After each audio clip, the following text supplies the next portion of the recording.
tried to sweep out the ashes and sweep out the dirt. I tried throwing away the pictures along with the hurt and the broken reminders that had been broken down. So far from redemption, too close to the ground.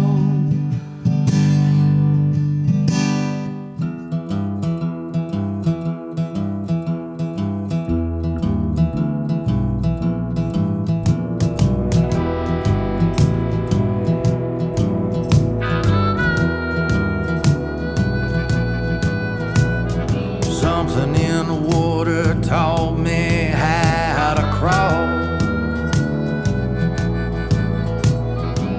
Something in the water taught me how to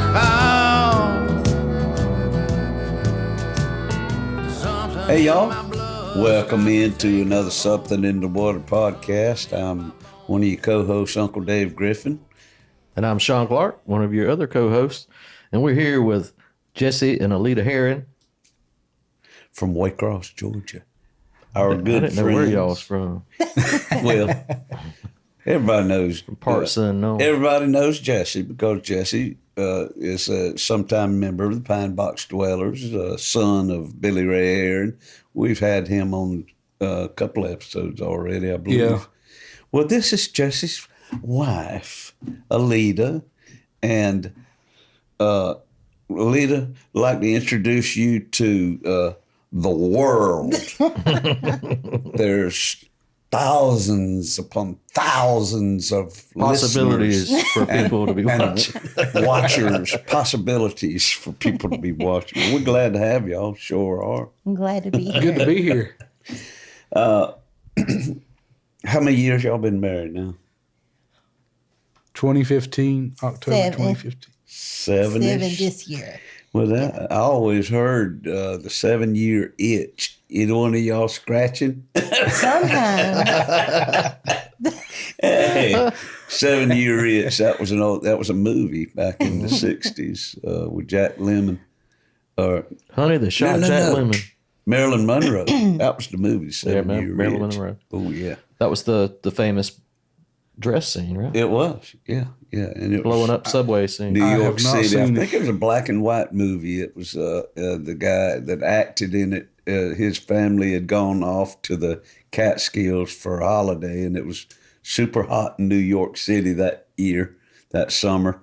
And all of a sudden, he realizes that his one floor down neighbor is damn Marilyn Monroe, and she's walking around on her balcony with those white dress on, you know, because it's cool during the summer, and she's taking ice cubes and cooling herself off and everything, and he just goes slap crazy. And it's a comedy. It's meant to be funny, but the 7-year itch, and I think old Rodney Crowell and married Johnny Cash's daughter, Roseanne. Yeah. I think she had a song called 7-Year Itch. So it's meant to describe 7 years of marriage and somebody's leg starts straying. Somebody's leg starts wanting to go that way out the door. But I'm glad to hear that y'all are She tighter probably wants than to ever. kick me out the door sometimes. But Oh, Well, I married y'all, that's right. Yeah. that's true. Yeah. so Pull up I don't need no one or divorces two of them photographs. on my Oh, record. no. On my record, so We got Justin Mercer working the laptop and the mouse, which is the cursor. And what are we doing? it's I was going to have him pull up some of those Wedding pictures. and let's take a look at it. Yeah, I did a song for the wedding Yeah. and You did? pre-recorded it, so it was playing on a little PA system. I did the same thing at my first wedding. And I embarrassed myself though, Wow. because when we were reading our vows to each other, I got all emotional and started doing like that. Couldn't read. That was sweet. That was sweet. I didn't cry because Now I I'm was gonna drunk. cry in front of all these people, and I can't hold it together, and I'm trying, so it's making it harder to breathe, and I Got the shaky cry. got shaky. He didn't plan. Well, damn. He didn't plan on writing something though. We were originally going to get John Wills from Albany That's right. to play while I walked down the aisle. He but was then going to play passed away. sax. He passed. So that was 2015 that y'all got married. October of 2015. All right, well, That Laura let's Walker. see. Yep. Yep. There Here's we a few are. pictures of that lovely day. We'll share with our audience and y'all. Yeah. That was a good cake. This took place at the gazebo down next to Laura S. Walker Lake. It's a state park right here in Waycross. Beautiful scenery out there. And here we go, drinking the Kool-Aid. Kissing the kiss. Get a room. Kissing the face. Okay, you skipped that one. That ain't the wedding. That ain't the wedding, but I'll come back to There's that later. Sean. There's a vow and the vow. And that's Sean right there with his back to us. And that's, I present to you. Y'all look just as happy right there as you do right now. I'm happier now. Yeah.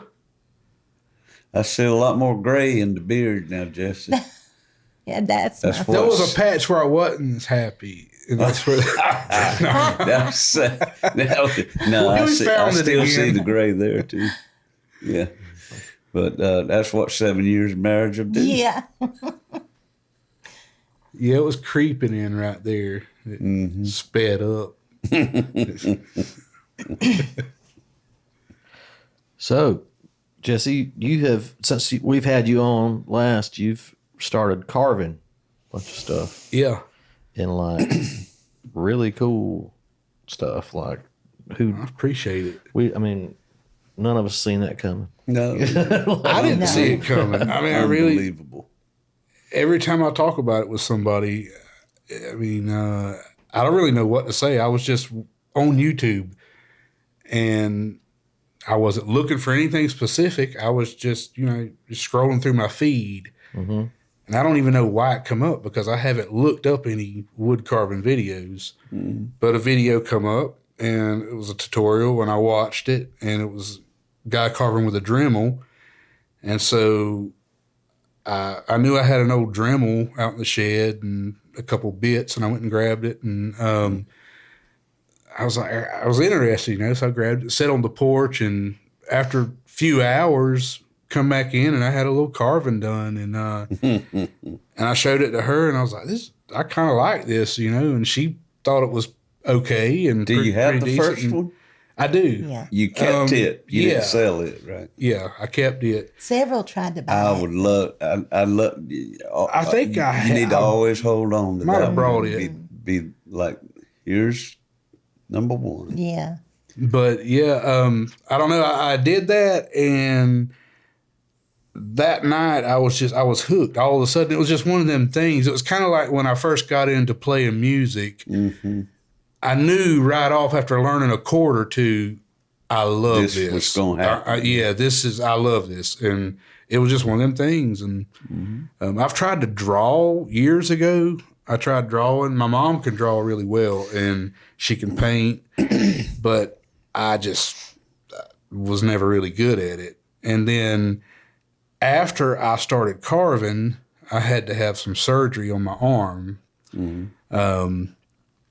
That sped up some problems I already had in my arm from playing bass over the years. Carpal tunnel. Yeah, carpal tunnel and ulnar nerve, if I'm saying that right. Yeah.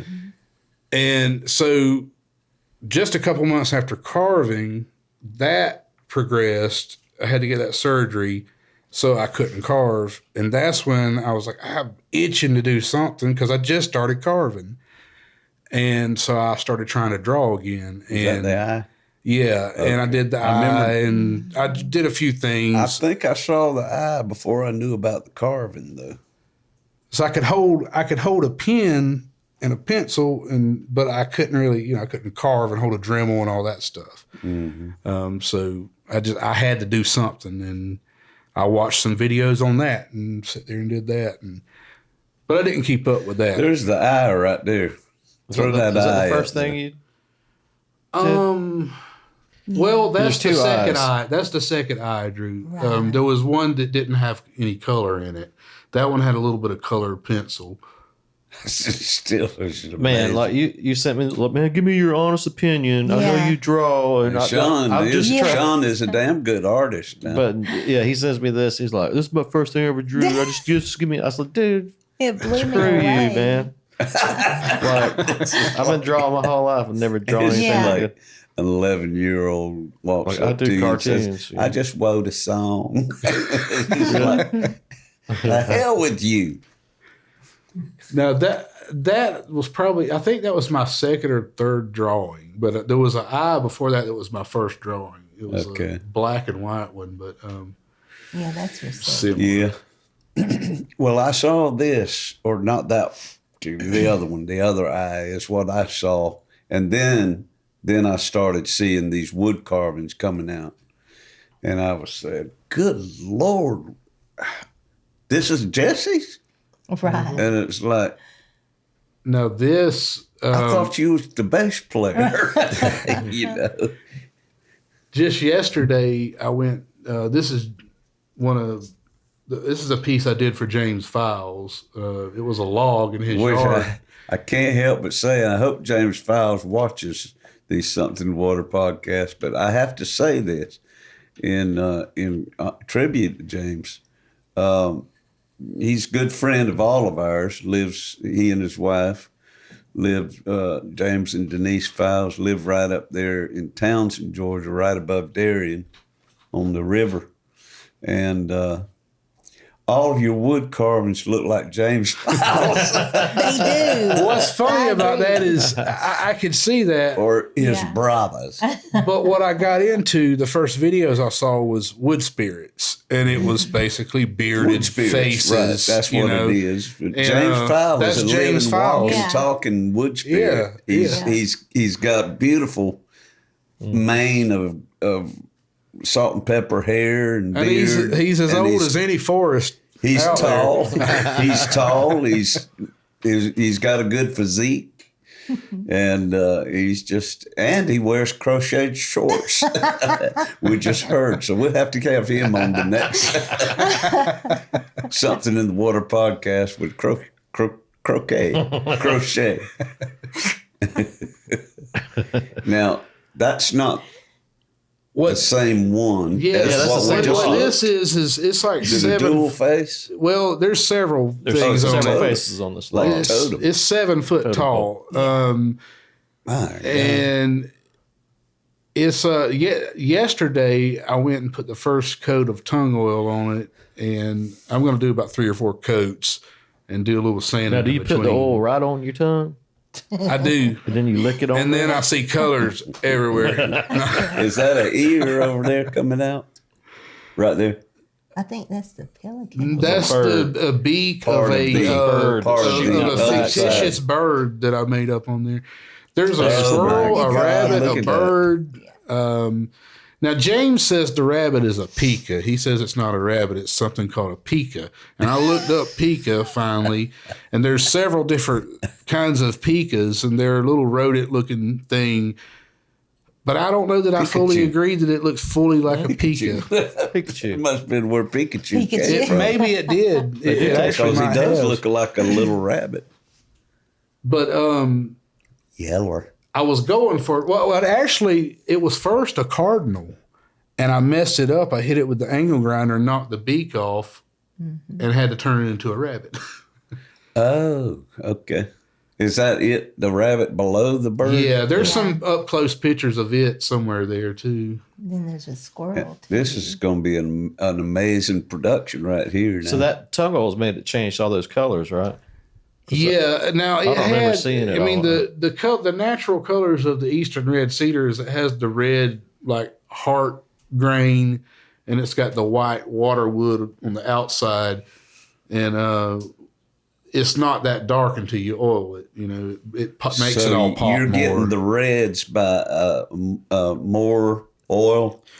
Well, Or if you don't put as much oil, they stay kind of like white and brown. well, no, that's the Or is it natural just color. the, it's just lighter than that the before wood you oil itself. it. It's two tones still. It's like a white and a pinkish reddish wood without the oil on it. But But it then when makes you it oil darker. it just darkens it all. You know, a little That's bit, fantastic. makes it richer. You ever thought about wood carving a guitar? Yes, and I actually guitarist or I have a torn down old 1980 something Ibanez like Roadstar bass or something. I think. Oh, wait a minute. You're talking about carving on a guitar. I'm talking about carving the body up, and I thought about doing that and then taking it over to maybe Crawford and them and seeing them collaborating on maybe getting the whole electronic side and it working right. Okay. I was thinking about carving the image of a guitar on a okay. chunk of wood. Well- just like you're doing faces. Yeah. Just start working out a guitar, and that seemed like it'd be hard to do. They're so symmetrical. I'm bad about like if someone asks me to do something, it seems like the hardest thing in the world. But if I just go at it and it's something I already have in my mind that I want to do, I end up doing better at it. Yeah, that's But- the way I am with drawing something. It's like, hey, I want you to draw me this. I'm like, oh man. Yeah. But if I could just do what I want, then it comes out. Now, if somebody asks me to do something and they're like, they loosely ask me, like, I want something like this, that's better. But if it's real specific, like I've had a couple people ask me they've sent me pictures of things and asked, could I carve this or something real similar? And I'll look at it and think, no. And they'll look at other stuff I've done and think, why not? You can do that, but I don't know.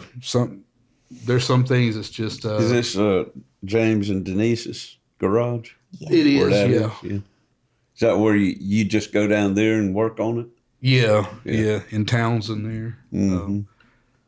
We just got it over there. It's been in my yard for probably, you brought it to my yard that About day a on the year. trailer about a year ago. That's right. I brought you the It was just a log. big old just piece of raw Yeah. Yeah, wood log. big cedar log.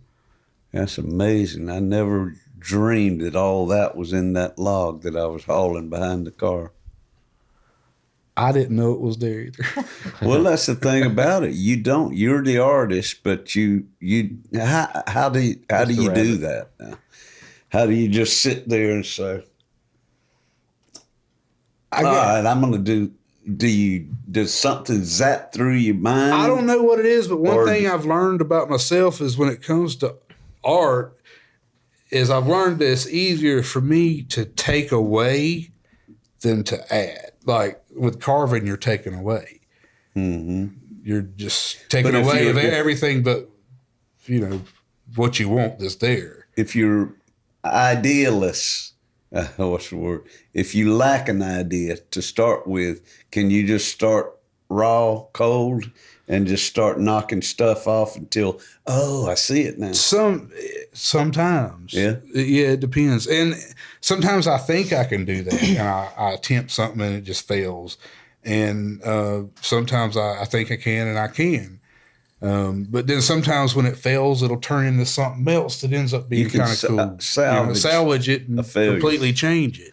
What do you think, maybe back in the days of Rome and Greece and everything, when those sculptors, they were working with granite, marble, just these huge chunks of stone, Yeah. Do you think that, like, one of them might have started chiseling away and working on the big toe of a god, and then just screwed up.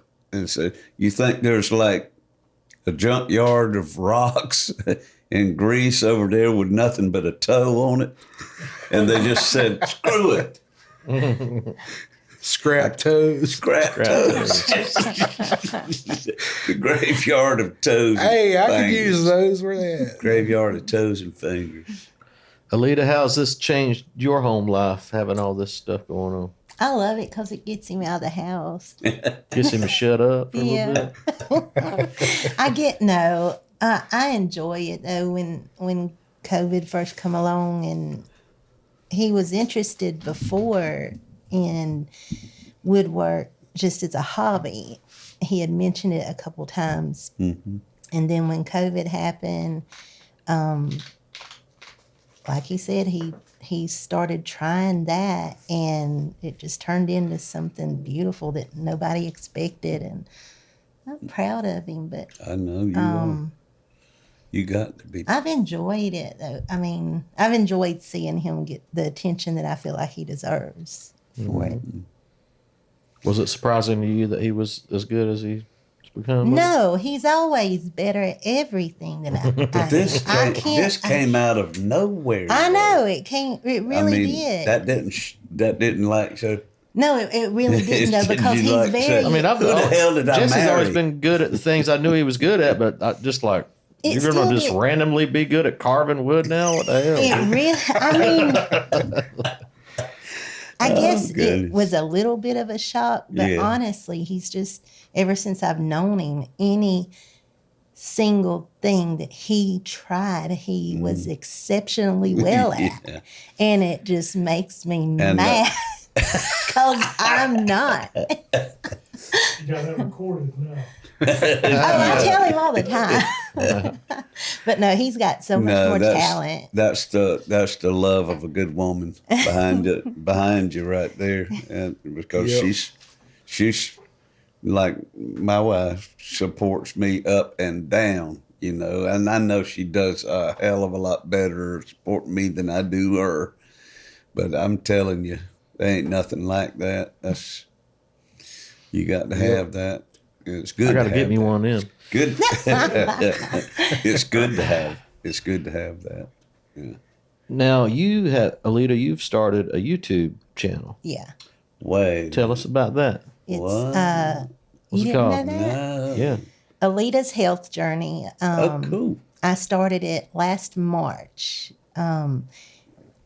It was Ellita's Keto Journey, and then recently I backed off keto because of some health issues. So now it's just low carb that I'm doing. I'm not going keto. And just about my personal health journey. I don't offer any advice or anything. It's just about my personal journey. And I've lost 102 pounds. Mm-hmm. I'm trying to help other people. I'm telling you, I hadn't seen you in a few months probably. But when I rolled up here to the session tonight, you were standing on the front porch. And I said, who is that? My first reaction was, who is that? And then I realized it was you. But, I mean, the whole thing is you started it off as my keto journey, but and then you changed the diet, but it all is connected health-wise. Well, that's why I changed the name because it wasn't, and even when it was called Ellita's Keto Journey, I rarely talked about keto. It was more me going to the gym, and everyone has bad days and you want to give up. And when I first started it, I wanted to be the person who was relatable. I did go through a period where I couldn't walk.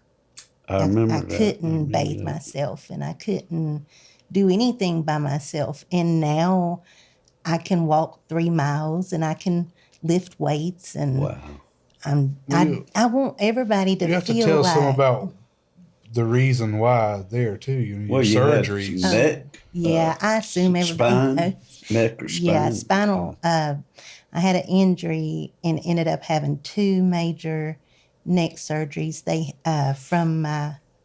They cut me from about the middle of my head down to my torso. They replaced 8 discs, and I have 2 rods from my neck down my torso, and a cage built like around my neck, titanium. Wow. So I remember when all that was happening and everything, and you were having a time.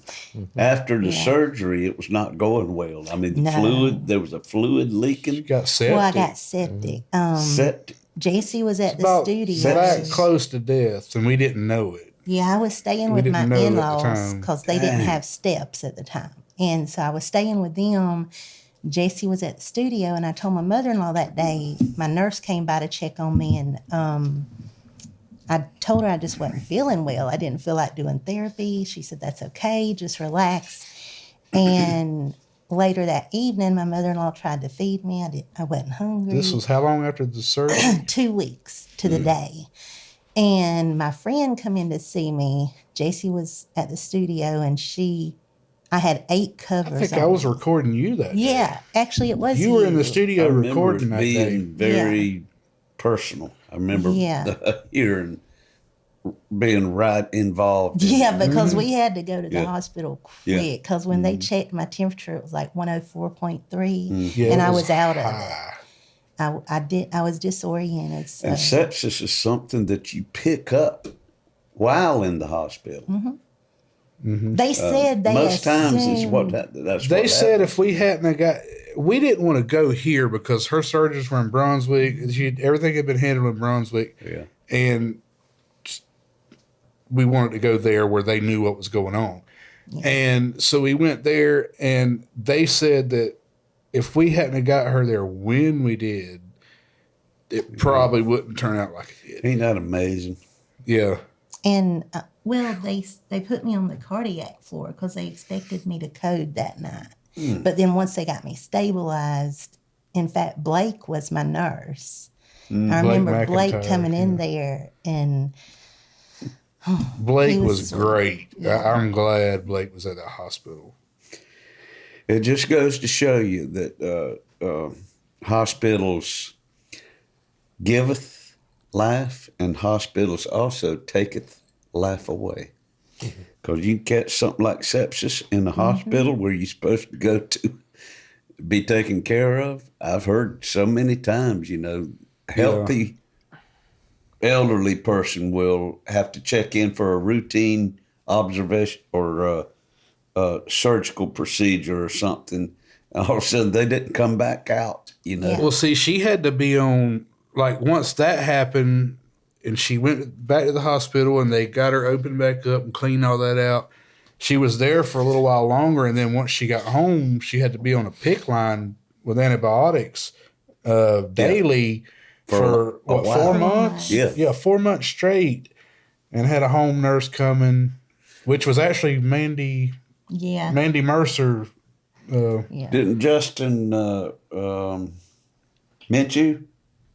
Didn't he get sepsis one time back in the early 2000s? something? Yes, I believe he She did. had I vaguely remember pick that. thing, and it was like a purse, he wore under his shirt or something. I don't remember that. Yeah, he had it like Vaguely, I remember down his something about leg that, or something. It was a sore, and It's horrible. that's some serious stuff. Now, I Yeah. couldn't go anywhere for like 9 months. I remember calling Sean one time. It was Jesse's birthday.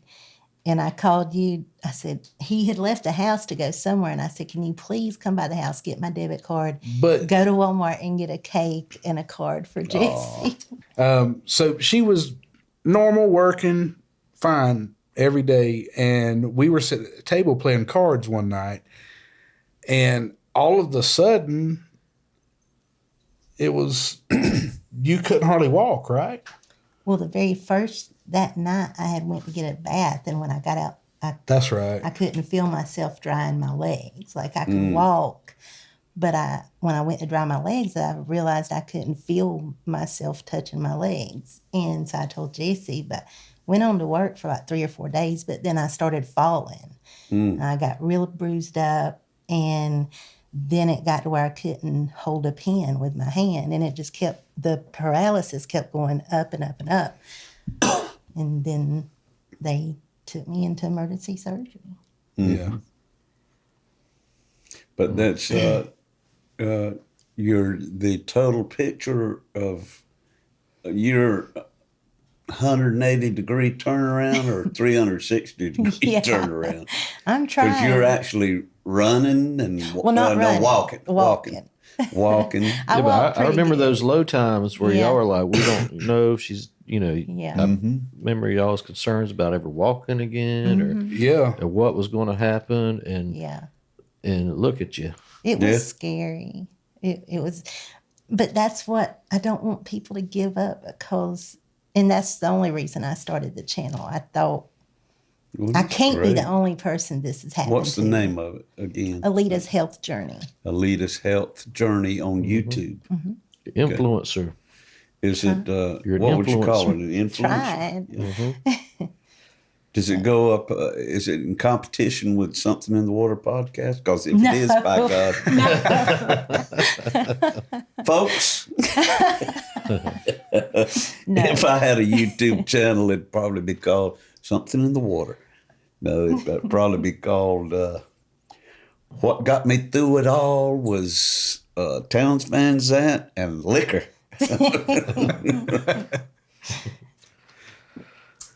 Speaking of which, Elvis Shot Glass.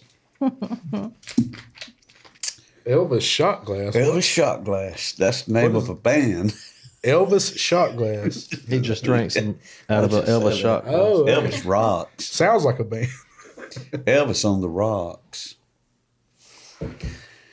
Well, let's see. Where do we go from here? We have such a. Of course, we've talked about it in the past podcast. We have such a long history because of your daddy and myself. Oh, I'll tell a little story. Now you can bring up the Little Jess photo if it's still back on that other screen. If you can I don't know reach if I it. want to know this story. Oh, you've heard us talk about it. There it is, the second one right there. You just closed it out, or anyhow.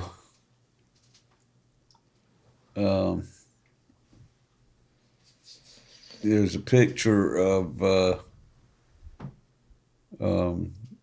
Jesse's mama holding him in her lap there, and I think you were a little younger. When I tell this story, it's 1, 2, 3, the fourth one. Yeah. You looked a lot like that. Only this, you were probably looks to be like about 4 years old in this one.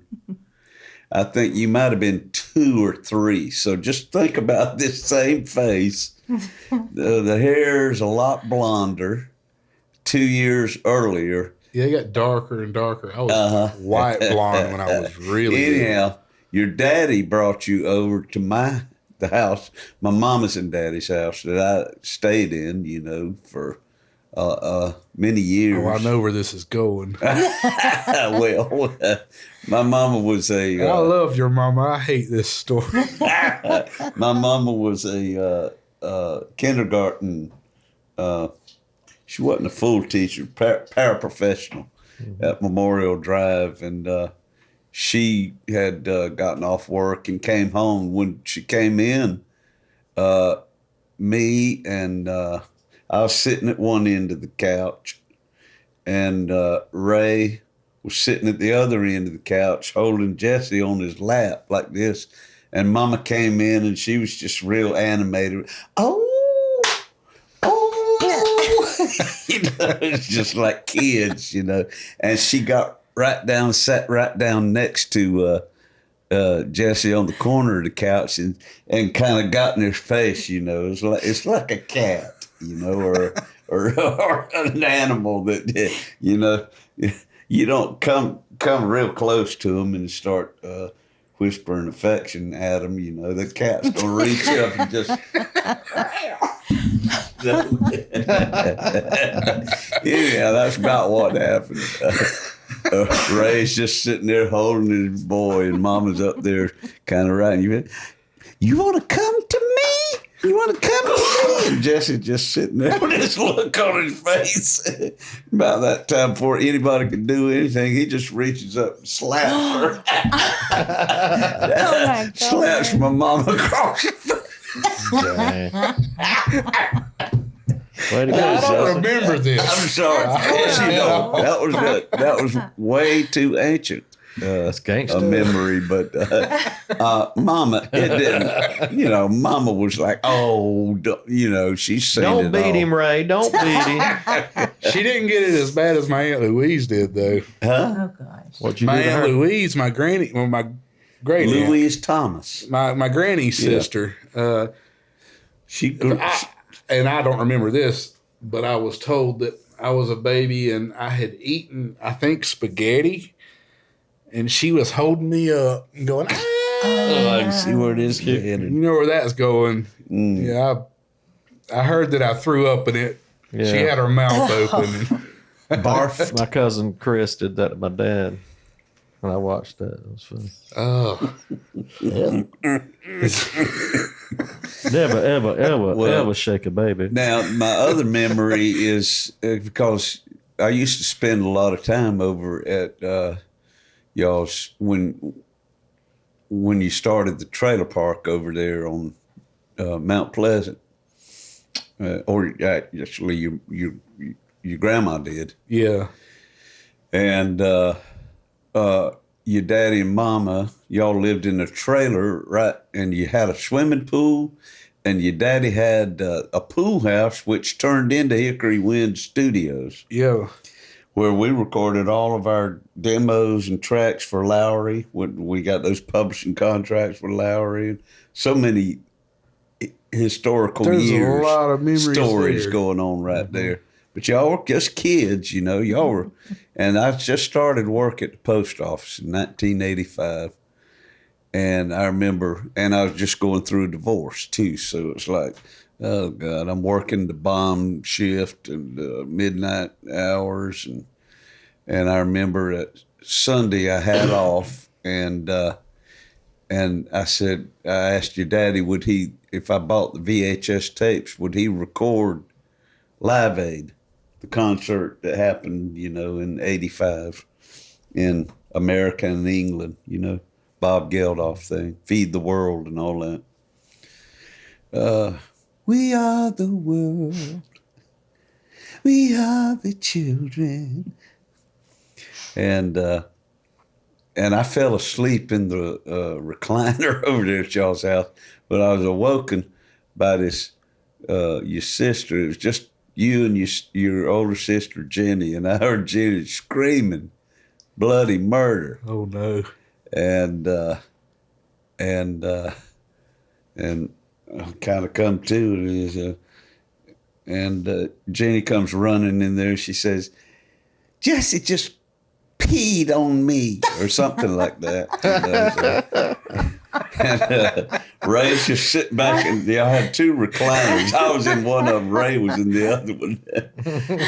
And Becky, everything went straight to Becky in the kitchen, who was back there just slaving away, just washing clothes and cooking and everything. And me and Ray sitting there watching MTV.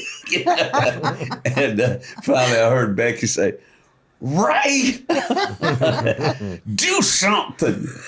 And I can't remember what it was he said. It was so damn low key. It was like, oh, they'll be all right. She still yells that sometimes. Jesse peed on me. That sounds like King of the Hill episode. Ray, do something. Now, was that, Jesse? that was like, that had to Don't be pee on your way, sister. way back. That Jesse was 20. That was 85. So that was, we you were in was been how old? that first little white trailer on the property there. Right there in front of the pool. You go out the back sliding door, and there's a deck Well, there and was, the pool. so we were in the double wide then? I think that was a double wide. And your granny lived in the trailer y'all are living in, right? Well, she lived in an older one back Yeah. then. But yeah. The house wasn't there.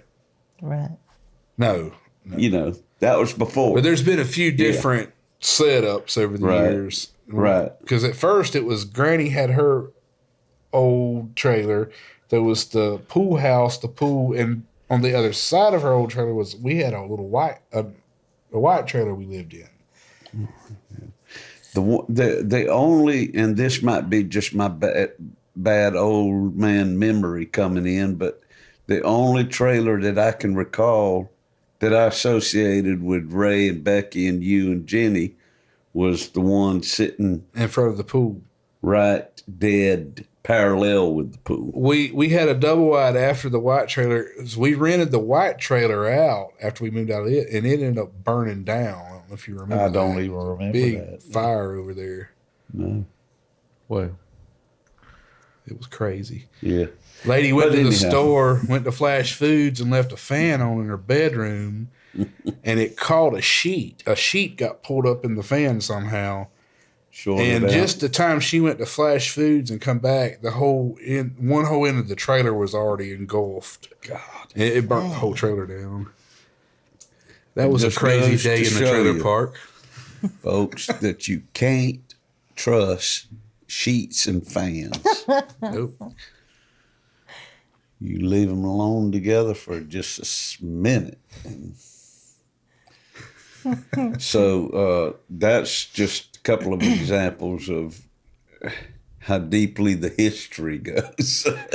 Dog Hill is what my uncle named it. And, of course, me and your daddy, Billy Ray, or Ray, as we've been talking about, we were kind of like, I guess you'd call first or second generation dog healers. The first generation would have been Arnie and Stan Cheshire and Sylvia, whatever her name was on the end there. I didn't hardly know her. She was so much older. And then the second generation would have been all in Thornton's, Wayne Williams, Geraldine Strickland and her sisters, Ray, me, Gary, James, Greg, all of us. And then that became the backyard sports and all of that stuff that we thrived on, you know. And then the third generation of Dog Hill would have been y'all. Would have been you and Graham. I guess Little Dean.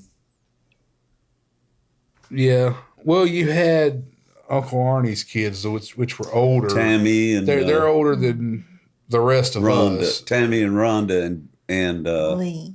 Lee. Yeah. Yeah. Yeah. This area that we're talking about, though, was probably pretty legendary as far as the beginnings of certain things that carried on and had some kind of little significance that carried on into, because your daddy taught me the first notes on a bass guitar lick was Hey Joe, right? Yeah. Jimi Hendrix. And because I wanted to be a bass player. Wow. And then I was a bass player for a while. Then I said, I can't sing and play bass at the same time. So I learned to just strum. And he also helped me along with that, you know. And then we've done so many things together as far as firsts, you know, musically. And the studio, the practice house, the old practice house way back over there next door to The old block building. the old block building. We still got pictures of that out there somewhere on Facebook. But it was the first country rock band out of Waycross, you know, that was the other thing we did. We put a band together. And your mama financed the instruments and the PA system.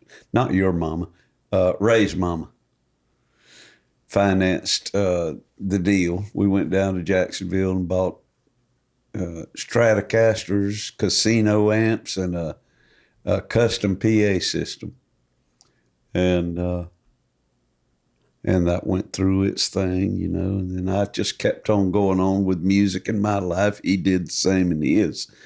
But he was always a little more centered on songwriting, whereas I was out there playing music and nightclubs and stuff, you know, and carried on with that till about 78. But Ray was always pushing the songwriting. And also, by that time, we had discovered Graham Parsons. And he took it upon himself to immediately, in the summer of 73, he went out and started calling on former piano teachers, former workers at the Snively Groves Box Factory. He would go walk around and interview all these people that were relevant in Graham's early childhood, you know. And he did that so extensively that he was called on by Ben Fong Torres when he started, this fantastic journalist started writing a book about Graham Parsons, the first book about Graham Parsons. They came seeking the truth to Waycross, to Billy Ray Herrin. And Billy Ray was one. Because he had a lot of stories from people that had died, and nobody else would have had those. They wouldn't have had them. Never had those stories from people that knew the family, you know. Bessie Young, his piano teacher, when he was 8 years old, was long gone, you know. But the funny thing about it is Ben Fong Torres wrote that first biography on Graham in, it's been about 1991 or 92. And when he first came to Waycross, he went to the Journal Herald and talked to the guy's brother. Mm-hmm. He talked to Gary. Mm-hmm. And Gary said, "You need to call this guy. You need to get going over there," talking to him. And Gary put him in touch with Ray. And did Gary know who Ben Fong Torres was when he came in there? I would imagine he introduced himself, you know, and Gary was probably like, you know, Gary was, you want to burn one? Ben Fong Torres was a former writer or editor for have you seen the new Rolling Stone magazine. The new Netflix thing about him? There's a. I was watching that. Yeah, there's a documentary on Ben Fong now that just come out. I was watching that. I don't think I finished. I haven't seen it. I watched a little bit of it, but the little bit I watched was already getting good, so I need to go back and watch it. But yeah, there's a brand new thing on him. But the funny thing about it, and I think we covered this in one of our earlier Something Water podcasts when Billy Ray was our guest. We were watching that tribute concert at the Memorial Stadium that took place in 92? 91. 91. Yeah. And there was a lot of stories that went down on that podcast. Y'all need to search that one back up in the archives there on YouTube.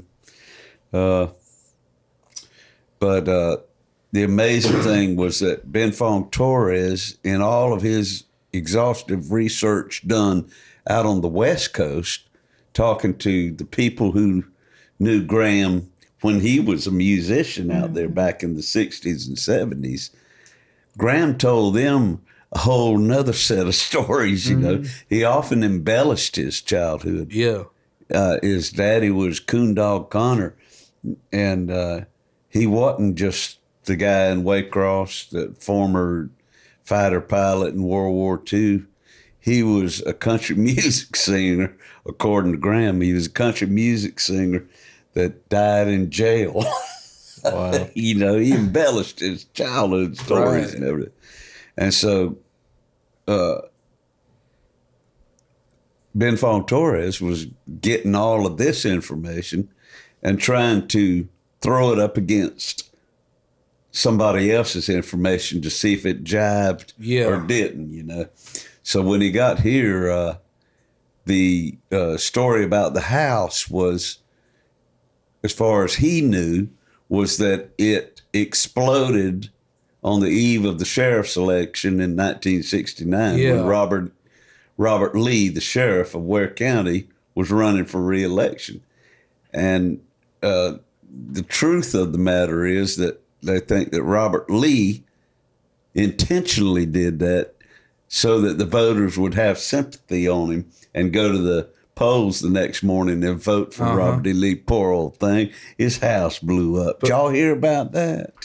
Let's vote yes. But the house wasn't destroyed. No, it wasn't. And it was right over there in Cherokee Heights, about a block from where Caution Light Media used to live. And all it did was knock some bricks off the outside of the house. And, of course, it probably smoked it up on the inside and everything. But, see, that house was bought by a steel guitar player in a band in Waycross and moved, cut into two sections, and moved out Brunswick Highway where it still sits now. And Ben Fong Torres didn't know that. And so when he's sitting there talking to Billy Ray Herrin and Ray says, "I can take you to the house. You want to go?" And Ben Fong Torres sitting there, "The house? Didn't he say the house don't exist? The house doesn't exist." And Ray said, "Oh, sure it does." You know, it was like in Ben Fong Torres' mind, it's like, here I am in the deep South with some guy named Billy Ray telling me that Graham Patterson's blowed up house is sitting right up the road. Okay. It's like, all right. Okay. And Ray knew that. And he toyed with him. They got out there to it. And Ray walked around the back and came out in front, and he told Ben Fong, he said, we got to haul ass these people back here. Ben Fong Torres was still on edge, you know, but finally he just said, "No, I'm just joking, man. Come on." And this is what he said now, and he said it in many interviews. He said the hair on the back of his neck stood up when he took a left and walked down that long hallway, and he saw what he had heard from other people about a description of the house, the floor plan, you know. Yeah. And he said, when I turned down the hallway and I saw the gun cabinet at the end of the hallway, where it had these little things where you lock the gun and you set the gun in, then you fold like a guitar stand. Mm-hmm. Only the people were using it for fishing rods. They had their fishing rods stuck up in it, you know. He said the hair on the back of my neck stood up. My journalistic hair. And he said, that was when I knew. These folks in Waycross ain't bullshit. Wasn't there also some initials and some cement somewhere? Carved in the closet on a 2x4 okay. in the closet. Wow. I've been in it several times, and it's, you know, as a fan of Graham Parsons and knowing his childhood and his history and everything, you know, it's neat, you know. Hair raising, I guess you'd have to be a journalist, you know, chasing down a biography to have it do that to you. Well, if you also thought that it didn't didn't exist. And then you're You about get to, there and it does. and you're about to to have prove that. You're going to Yeah. write that it does exist. Yeah. It's kind of like find a Bigfoot. And then you get there and you see, okay, it really does exist. Yeah. Yeah, I could see that. Yeah. Mm-hmm. Well, even as us, as musicians and as aficionados of his music and everything, that it can get real, fan worshipy kind of thing. You walk in, okay, here's his big bedroom, which was his walk-in closet was as big as some people's bedrooms, because they had money, It's just a fascinating story. His whole life is just a fascinating story. Somebody ought to make a movie about it one day, and I think Keith Richards may have bought the rights to this book we just talked about, the Ben Fong Torres biography. I think Keith Richards may have bought the rights to that, which includes potential future movie or what have you. Now there was, which a lot of it's not true, but there was the Grand Theft Parsons movie. Yeah, which and there's only bits and pieces in there that touch realistic. on truth. Yeah. Well, it was a dark comedy. Yeah. It's what it was meant to be, and it was, because a lot of that didn't happen. Right. The stepfather and the wife, Gretchen Parsons, they weren't riding around in the desert all trying to, it's mad world scenario. But we all want to take a little break and do some business. Do some what? Business. You don't want us to do it. We're gonna come back and hopefully Jesse's gonna play us some guitar and Ellita's gonna sing. That's what he told you. I know you can. Ellita will be back. I have heard you sing before, and I know it's good. Y'all might wish she was singing after you. We'll turn all the lights off. How about that? We'll be right back. Something in my brain won't let me stray. Something in my veins gonna find its way. Something in the water taught me how to pray.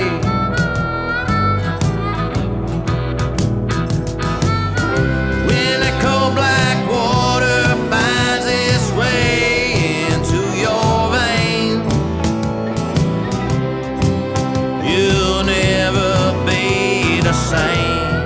Welcome back, folks.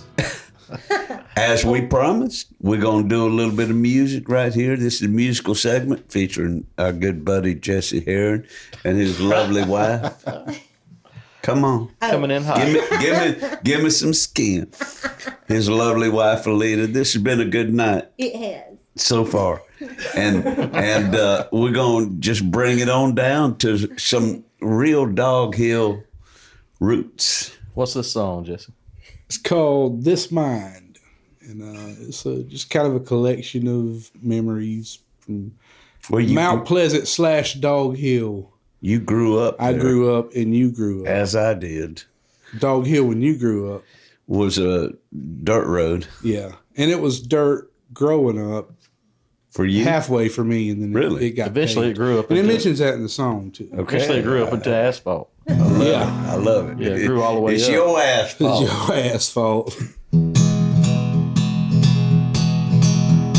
The only direction I can see is the only one laid at my feet. Ain't nothing gonna ever leave this mind. Banging on the roof from the pecan trees, got holes in the driveway too deep. Ain't nothing gonna ever leave this mind. I may have these roots that I can't dig up. I may be half empty. My heart is full of love. From the Dog Hill dirt to Mount Pleasant paved, the friends I wish I was able to save. Ain't nothing gonna ever leave this mind. Turning them up and never turning them down. Do the libation twist all the way to the ground. Ain't nothing gonna ever leave this mind. I may have these roots that I can't dig up. I may be half empty. My heart is full of love.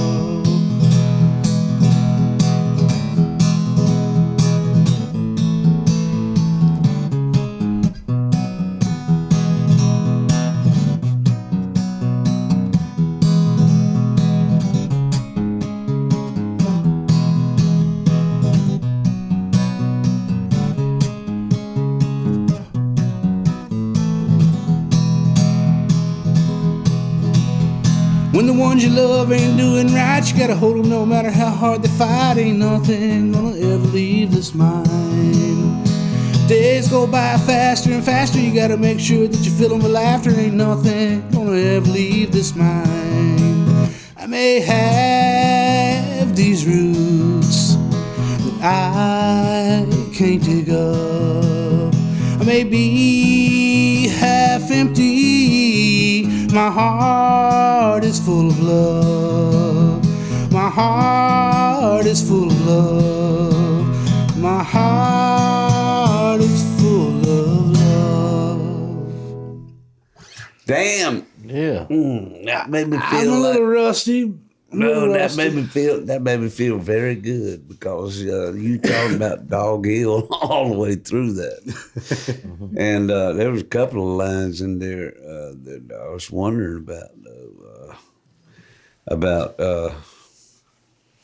the people that you want. The first verse is people that you wanted to save. What was that all about?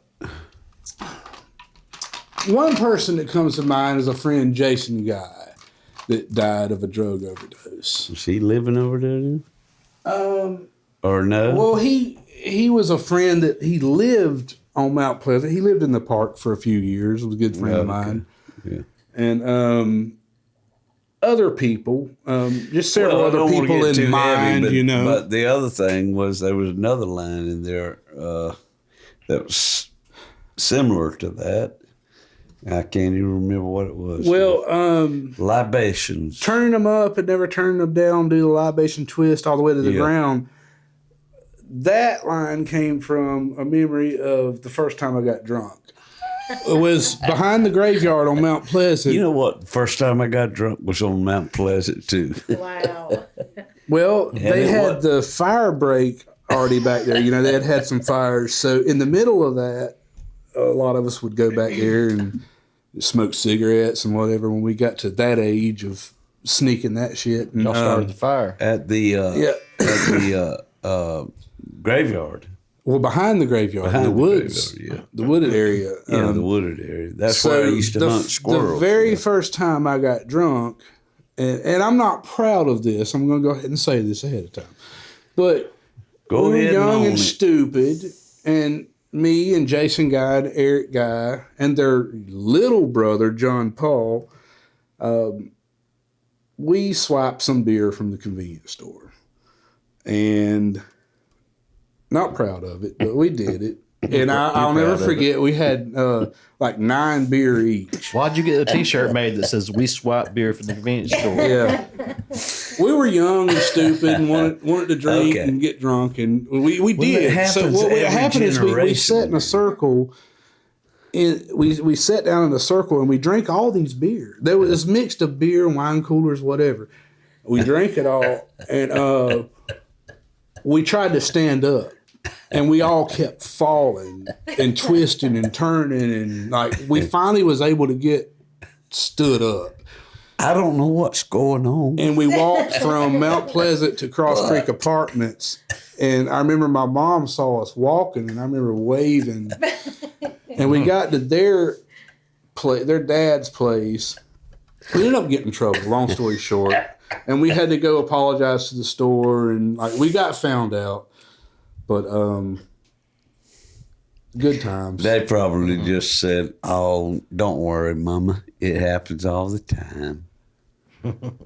Yeah. Our parents made us. They were like, "No, you're going to the store and you're apologizing, and we had to do all that, and we never did that again. I've been drunk since. It teaches you a lesson, life's lessons. And speaking of life's lessons, I want to ask our viewers out there to I'm going to take a Sunday school lesson with this, and A little bit of fur on. make it what you want to. Justin, are we going to zoom in here, or are we going to zoom in after? He will after. How's he going to do that afterwards? Studio magic. Well, this is some of Jesse Herrin's carvings, folks. And he starts off with a solid piece of wood, just like this. This right here. This is the solid part. All right, he's already carved one. But that's all he's going to do, too. Yeah. But I thought you was going forward. No, I'm not finished with that one. Yeah, this okay. is going to be I a... thought he was. That one, I'm just triumvirate. making it up as I go. Okay. Which a lot of These, them I do that. Many of his carvings, as you will have noticed already, are wood spirits, or as we like to call them, James files. Yeah, I do a lot of wood spirits, green men, and gnomes. James files. And this one's they all gnomes. fall under James files. This one's painted on it. Because sometimes he's got leaves all on his face too. Depends on what he's been doing out in his yard. Who, James? He might be a green man one day. He might be a wood spirit the next. What he is, folks, is an excellent human being. He's a wizard. He is a wizard. He's a king. Full of He's, knowledge. He's so stoked with knowledge. I love him to death. He's old Saint Nick in the holidays. He is during the holidays. He's Santa Claus during the holidays. Now, And for me right now, he's Mr. Crochet Shorts. now I want to mention about the carving. I'm sorry, James. I'm not. Denise, I'm just saying, God bless.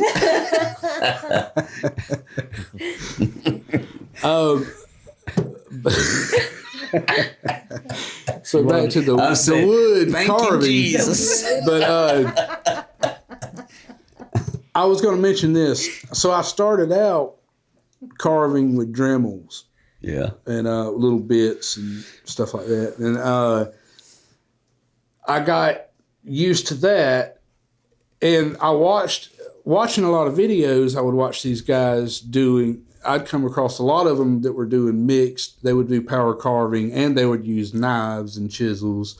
And some of them were just strictly, knives, chisels. But I liked a lot of those carvings, so I would watch a lot of those videos. But I told myself at the time, I was like, I'm not going to get into the knives and the chisels and all. And I have arthritis in my hands. They hurt a lot. So I was like, I know I won't get into that.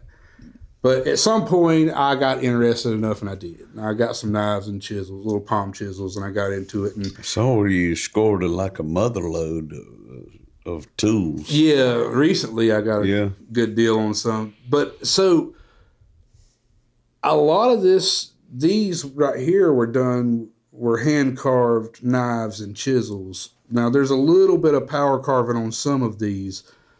But so I moved on to knives and chisels for a little while and got stuck on that. Then I wanted to incorporate both, so I started doing both. But now I'm just starting chainsaw carving.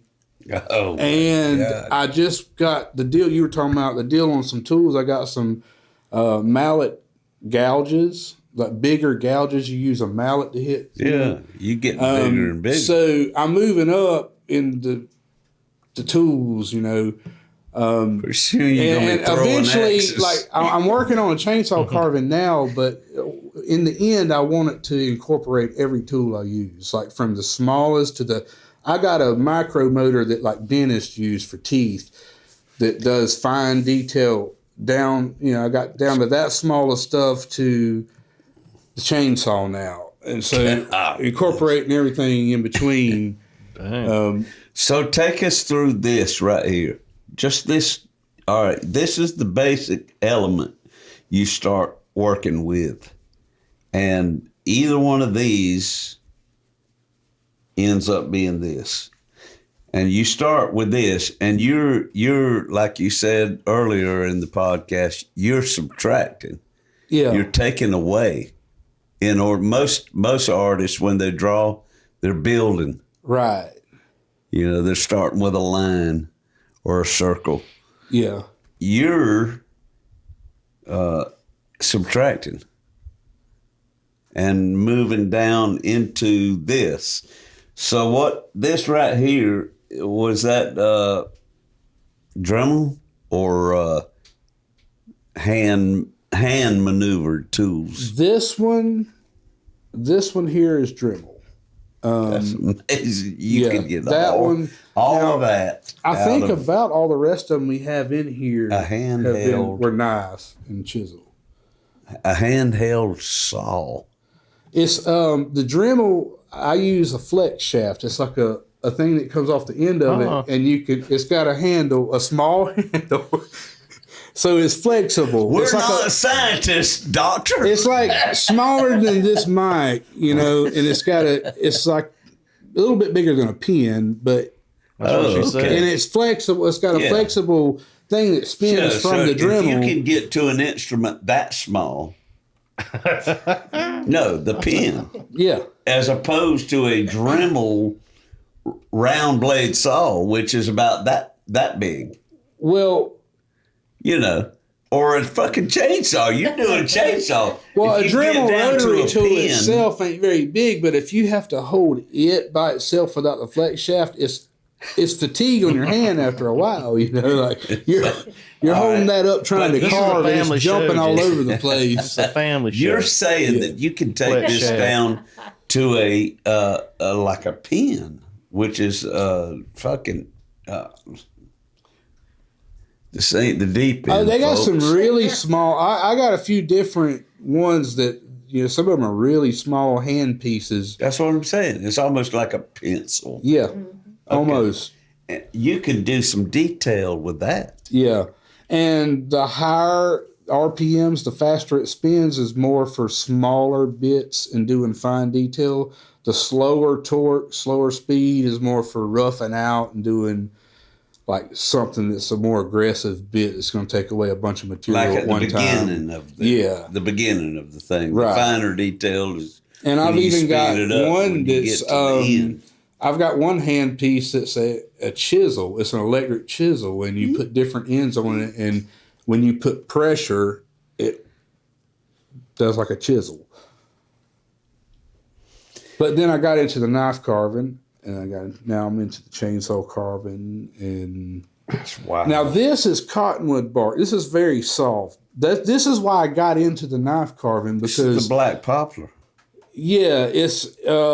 I may not be 100% correct. It's. I want to say eastern black poplar, which is but there's a scientific name for it up in the Northeast, right? Well, it grows in a bunch of states, but it's different sizes and different, depending on the region or depending on how big the bark and how big the tree is and what you get out of it. Cottonwood. And I order all this stuff. Like I've ordered from Ohio, from Illinois, Montana. I've gotten a couple pieces from Canada sent to me. But the further south, you're going to get smaller. There's some that grows in Georgia, but you're going to get smaller bark. Mm-hmm. So I like the bigger pieces like this. Do you document your stuff? I mean, like when you make a thing, do you detail the this is exhibit number 65 made out of cottonwood from Canada? I sign everything, I initial it, and sometimes I date it. I'm very slack at dating, and I've some major detail. I have totally forgotten about the numbers. You'll appreciate it. You'll appreciate it later. Yeah. And you could when you sell the pieces, you could have a little card that says how it was done, what you could say period. This piece, the wood arrived from Romania. Now, I can look back at all my pictures and everything. I do have pictures saved, and I can look back and figure out in order my carvings. Do it now, because the more time goes by, you'll forget. Yeah. Do it now while it's fresher. It's coming from a 69-year-old man. You were documenting. Do it now while it's fresher. Dave documents everything. And it has helped me. Where can they get with you to get some of your pieces? So, as of now, I have a Facebook page, J.H. Carvings, JH Carvings. I do not have a website yet, but I plan on having one soon. I will do commissions, but based on if it's something I think I can do, I'll be honest. If it's something I don't think I can do, I'll say I don't think I can do it. But I do commissions, so. And I have several pieces for sale. I just haven't posted them all. I did do a post recently, and I said I have all these pieces, but I didn't put prices up. I just figured if anybody's interested, just message me if you see something you like, and I'll tell you if I still have it and what it costs and with shipping and everything. If it's not local, I have shipped a few pieces recently. So, do you ship worldwide? I have not yet. Okay. But I mean, well, that's the next step. Yeah. That's the next step. Wonderful. Oh my God. I mean, we just been so blown away by the fact that this was hiding underneath your hands, your subterraneous skin. Your beer thieving hands. Your beer thieving hands. I want to ask you now. Yes. Where did you grow up? Marietta, Georgia. Oh my God. You're shitting me. No. That's where I was born. Really? Yeah, I was born in Marietta.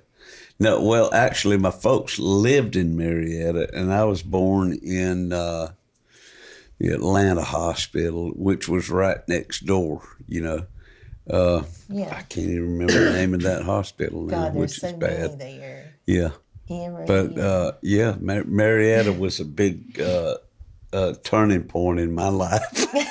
Well, it was the beginning of mine. It was the beginning of mine, My too. parents lived in Marietta, Yeah. and I was born in Canton, about 30 minutes north of Marietta. But- Canton, Georgia, yeah. And then whenever I was 12, it was 1990, Daddy moved us to Adel, Georgia. Pull your microphone up. Yeah.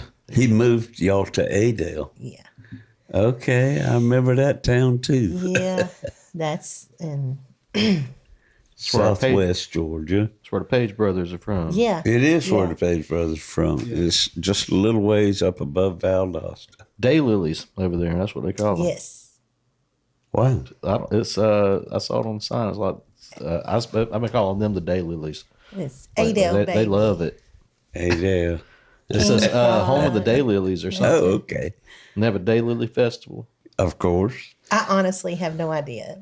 So anytime the Page brothers walk up, just say, "What you Daylilies doing? What y'all want?" How you Daylily doing? They love it. Remember that. Dim Lily Bar Rooms. I'm the only one doing it so Daylily far. Bar Connor. Rooms. I Connor's didn't know strong that on it. you were born up there. That's crazy. No, I was born in Marietta, and then we always had the home here in Waycross because Daddy was in the Air Force, and he was out touring duties at Goose Lake and Goose. What was it? What is that one? Goose Bay up in Canada. It's an Air Force thing. And you wouldn't know what I was talking about, would you? It's Air Force. It's Air Force. It's an Air Force thing. He was always scattered around, and Mama was, they married in like 48, 49. And then my brother Gary was born in 50. And she ended up buying the house next door to her sister and husband on Dog Hill on Mount Pleasant Road. There it is. It goes right back to that. Yeah. She ended up buying the house without Daddy's consent. It's like she bought it because it was right next door to her sister. And she needed a feeling of security, And she had her sister's house right next door, and she gave birth to my brother. And then Daddy was stationed in Marietta and gave birth to me. And then we moved back down to Waycross while he worked in Jacksonville. And then he got orders to Tripoli, Libya. And that's when we all went over there. Yeah. And that was great. And then we came back and we moved straight away to Albany, Georgia. But we always had the house on Dog Hill. And we could always come back. When Daddy would go on tour duty for 6 months, we'd just pick up from Albany and move back to Waycross for 6 months. Like I spent the last 13 days of the first grade at Memorial Drive. First half of the second grade in Albany. Second half of second grade, Memorial Drive. Third, fourth, fifth, Albany. Man. All of the six, Memorial Drive. It was moving, which was common for Air Force families. So anyhow, that's where I love you, Daddy. I met him and I knew him. And here's your capo. You want to play another? Sure. You got a nerd? You got to pull her microphone back up. Oh, yeah. Oh, yes. I got the guitar. I did the wrong thing. Well, aim your guitar down. Amos. Amos. Moj. Yeah, what you got for us now, Jesse? Hell, I don't know. I had a couple more worked up. I didn't know what you want. How many you wanted me to play? We'll just play whatever suits you, man. Now that song that you just played, was that in context with Hauntings? That song came later. Yeah, you wrote that after Hauntings. Yeah. Okay. I was going to bring up Hauntings. That was what? What year? What are you looking at me for? Hauntings. What year did you come out with 2015 is when I had the release. Okay. But it was like a few years of compilation, like compiling songs, recording them. Right. 2 or 3 years, I don't know. And then I cut out several songs. I had more songs than that, but I made that album. And I've since then slowly been working on another album. So some of these songs are in fact, most of them are from a few years ago. Some of them are a little newer. You got one in the works. Yeah, kind of. I hopefully. I've got enough to make an album, but I'm never satisfied with. Kind of like my deal. Yeah. I put one out every 15 years. But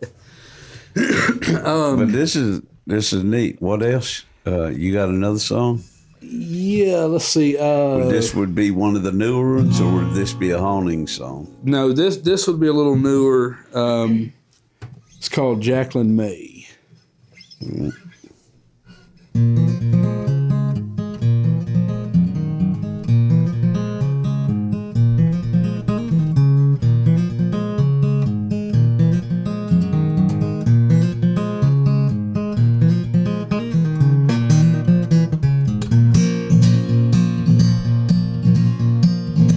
Wooded and twisted trails where you ran so far from me, never turned to see my face.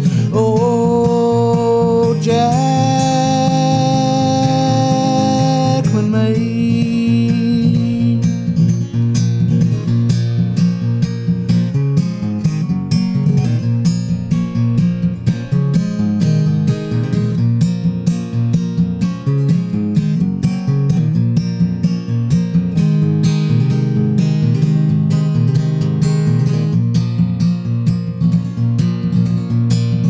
I can't surrender to the loss of you. Dimly trails I'm searching through. Brushes high, I can't find my way. Oh, Jacqueline May.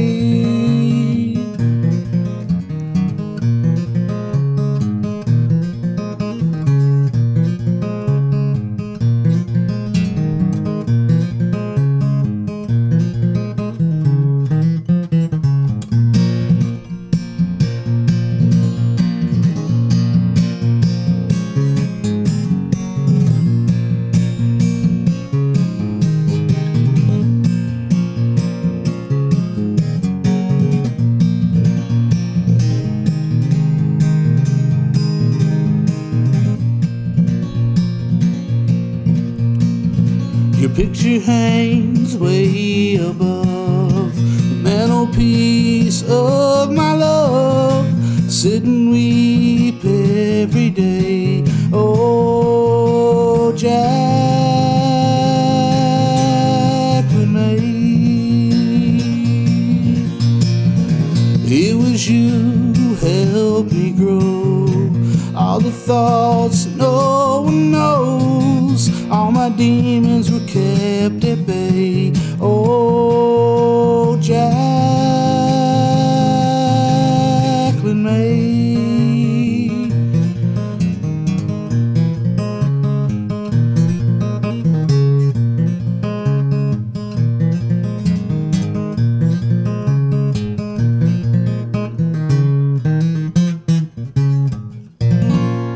Yeah.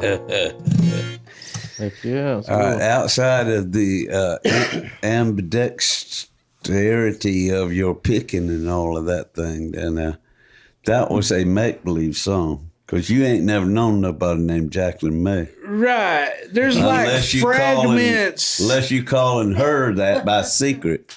Well, a lot of my songs will be like little speckled pieces of a Just memory something. or something that's real. And then And you fabricated. then you put it to a fabrication. Some of it. Yeah, And yeah. it just depends. Because some of it can be real. Yeah.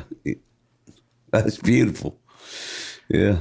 I did have another one, and I was leery to play it or not because it's my newest, or one of my newest. When you turn the red light on. Well, it's not really dirty. Okay, well, good. I love it even more. You know you love it more if it's dirty, Dave. I'm a deep end kind of guy. I'm sorry, but I can't help it.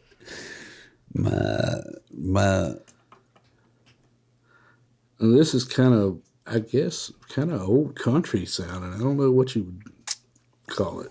Don't ruin it. And this one's, I guess, mostly made up. Okay. Take what you want from it. This is Not a name real of it? song. I just made it up. I mean, parts of it. songwriting. Parts of it are That's the joke. That's the come name from of it. real. Parts of it come from real memories, but The name of it was. you know, I haven't named this one. It's that new. All right, folks. Send your. Maybe we can. Yeah. Send your names in. Email your names for potential names for this baby. And I'm gonna try this. All right. If it wasn't a mess, I'd have nothing to do. So I spend all my time pushing this broom. I tried to sweep out the ashes and sweep out the dirt.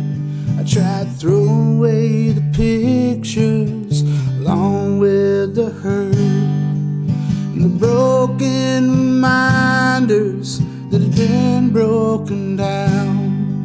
So far from redemption, too close to the ground.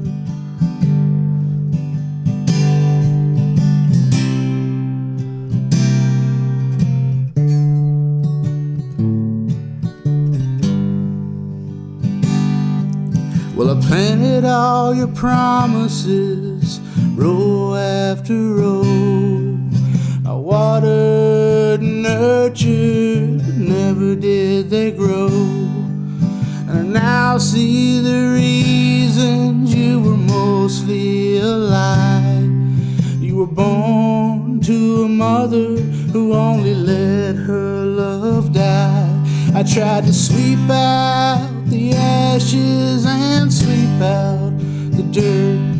I tried throwing away the pictures along with the hurt and the broken reminders that had been broken down. So far from redemption, too close to the ground.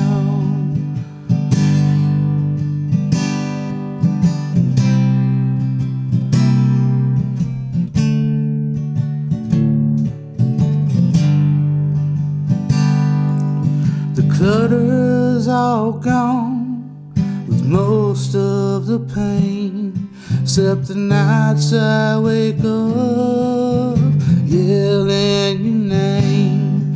You won't get there by train, don't try the bus. There ain't no more roads leading back to us. I swept out the ashes and swept out the dirt. Yeah, I threw away the pictures along with the hurt and the broken reminders that had been broken down. Weren't so far from redemption, no, too close to the ground.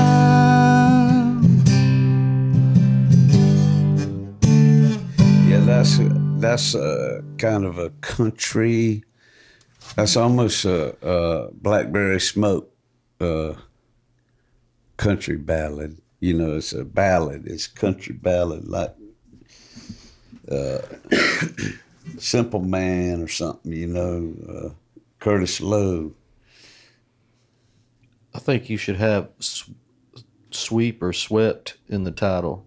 Like swept away or swept. No, wait a minute. What was the hook there? Sweep out the. I sweep out. I was actually calling it. Dummy name was Sweep Out. Was the name of the song in my So you said computer. that in the thing, in the chorus. Sweep out the ashes, I sweep out the dirt. Yeah. Right. Okay. Sweep out the hurt. Sweep out the hurt. What? That's badass. Yeah, that's a good one. Thank you. I appreciate it. I told Justin to pull this up. What song Dave co-starred on this? I sang on several of these. There are haunting. A couple of them, yes. The can they see this on the screen? The artwork's done by Brandon Jones, James Brandon Jones. Uh-huh. And that was something that he had already done that you chose. Yeah. I was just looking through It's his like artwork one Aphrodite. day, and I saw it, and I was like, man, that's just awesome. It'd be an awesome album cover. And I talked to him, and he was like, sure, man. You got Thank you. He actually gave me. mountains or away. I have the original painting of that too. He gave Clouds. it to me. That's clouds, but behind her feet is that a mountain or Mountain. wave? Yeah. So that's Greece. Well, it looks like maybe a half of the Parthenon or a third of it. And it's got a CD in the ground. Just the mood I get from looking at that fit. I don't know, for some reason it just fit the album too. Yeah, that's original artwork right Well, that there. looks just like my body. Ow. Play Hauntings, if you will. Haunting. Haunting. I remember being in the studio singing the harmonies on this. Now, me and Josh Sharp co-wrote this. He wrote some of the chorus. The distiller gonna wait for my love to thirst up down the leaves. This world awaiting for the girl. to Jump right That in. love river runs this way. Took my love from the boggy bay and my heart, it bleeds today. Paint a picture of this place. You need a real small frame and a lot of hate and a never ending day. 1,000 faces to forget. Dance like kid with the thought in my head of leaving this dreary space. Leaving this dreary space. Haunting, haunting in the wind. Saddleback failing eyes. I cannot see nor comprehend change.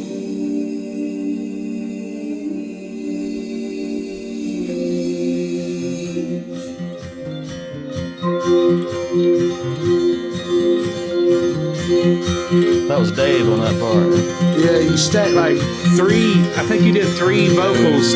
I stacked some So in it. fed up with You did the a whole main damn and town 2 falling harmonies on pieces, top of it, I going down my think. shuttle of age is speeding.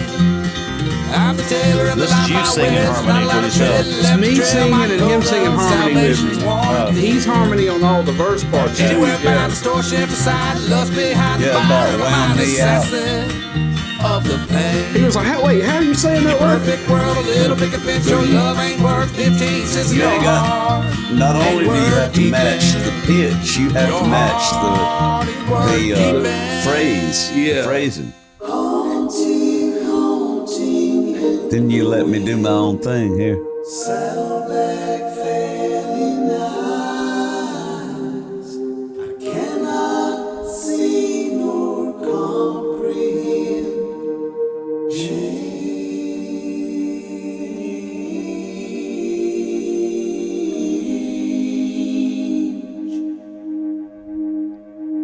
Yeah. Only thing for sure, when That's you. I'm long Now that's me. will be And I the did. I tried to do a sound harmony of the there. chisel Okay. No. on the stone in my name will remain. It's good. Oh boy. Appreciate it. Yeah, that was a blast from the times. past right there. So that was when? 2010? You know, I'm not sure Or- when we recorded that song, but 15. I come out with the album in 2015. 2015, okay. It's within Awesome. a year or two there, probably before that, somewhere. All right, well, we're fixing to turn to the tale of the week, folks. From Uncle Dave Griffin. That's me. This one is actually y'all are watching this, and in 6 days from now, it's my young son's birthday. My young son ain't so young anymore. Well, I was 40 when he was born, so do the math. He's fixing to push on to 29. And during the Christmas season of 1998, I wrote a song dedicated to my wife called The Mother of My Son, who 5 years earlier had given birth to my one and only son, Connor. Not yet. Not yet. I spent long holiday days at the Waycross, Georgia post office selling stamps at the front counter to stamp lickers. And after work over a couple of weeks, I'd ease out to Jeff McDonald's home studio to record the song, intent on having it ready by Jesus' birthday. Owing to the surprise factor of the CD stocking stuffer, I had to be very secretive. All my wife knew was that I was spending a lot of nights out of the house. Come Christmas morning, she was relieved to find out that I'd just been laying down tracks, guitars, vocals, and keyboards instead of some festive floozy. A few weeks earlier on Thanksgiving weekend, we had held the first annual Griffin Guitar Pull. Over the next 25 years, the festival has outgrown the backyard and evolved into the Graham Parsons Guitar Pull and Tribute Festival, held yearly in mid-October at the Okefenokee Fairgrounds in Waycross. My 5-year-old son, Connor, in 1998, brought the house down with a note-perfect rendering of George Harrison's sitar-influenced song from Sgt. Pepper, Within You, Without You.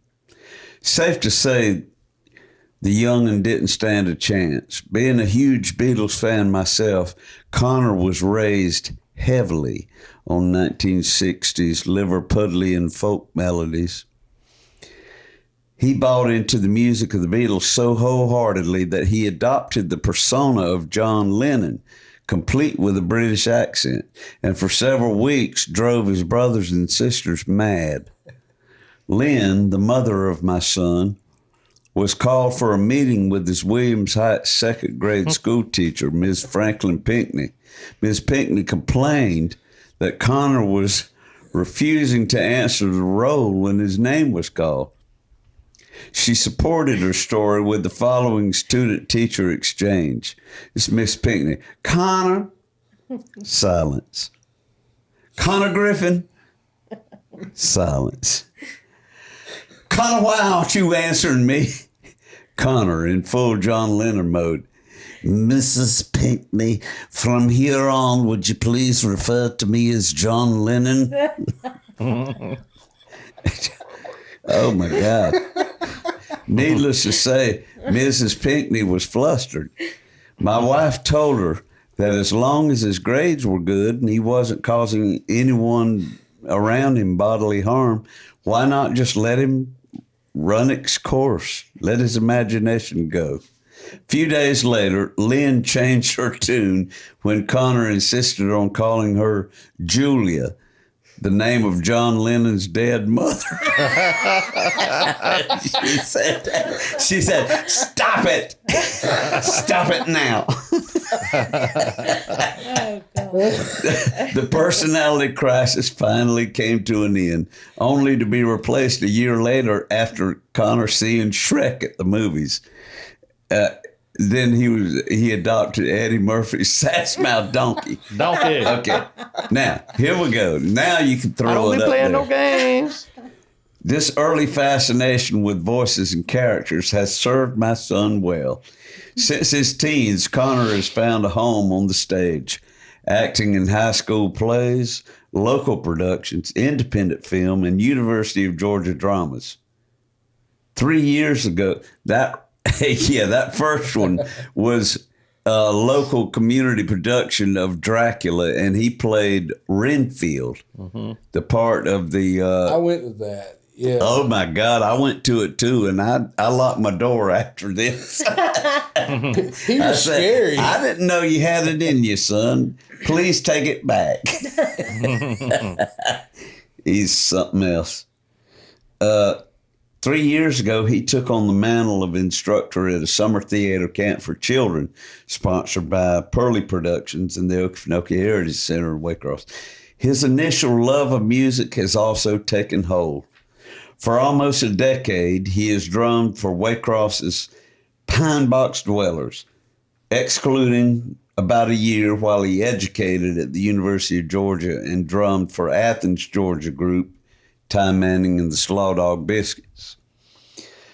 I find it somewhat serendipitous and just a little bit cosmic that Connor shares the same birthday with another outstanding drummer who, like my son, espouses the virtues of peace and love.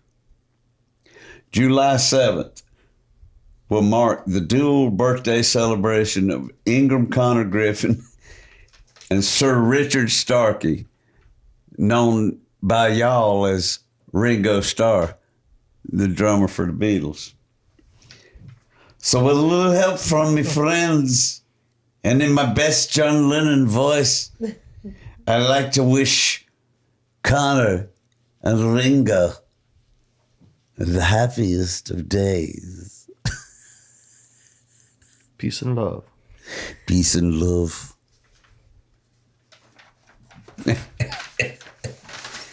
I only put that tale of the week in there because I knew it would be relevant to both of y'all sitting here. In the fact that he was Pine Box Dweller Sherman, and relevant to you as well, because you have been like a second mother to him. I think.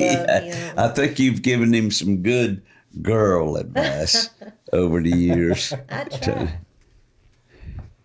Connor, you just need to put it back in.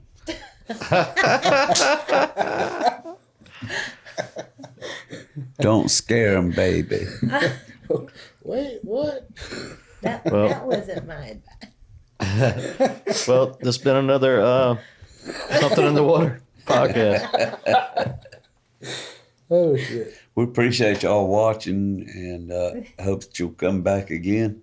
Thank y'all for being our wonderful guests. Thank you. Thank y'all for having us. It's been a good time. It was fun. And folks, if you've seen the artwork, Jesse Herrin, JHcarvings.com or not on yet Facebook on right Facebook, now. And then you got Ellita's Health journey. Yeah. Health journey. Ellita's health And journey that's on YouTube. Yeah. on YouTube. And then you got Something in the Water. You got Dave. And you got Uncle Dave. And you got Sean. You got Justin. You got Justin over there in the corner. And we love y'all. Bye, everybody. And we'll see you next time. When the cold black water finds its way across through your veins, it just might seal your fate.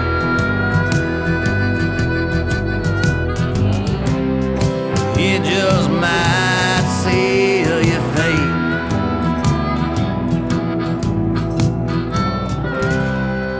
It just might seal your fate.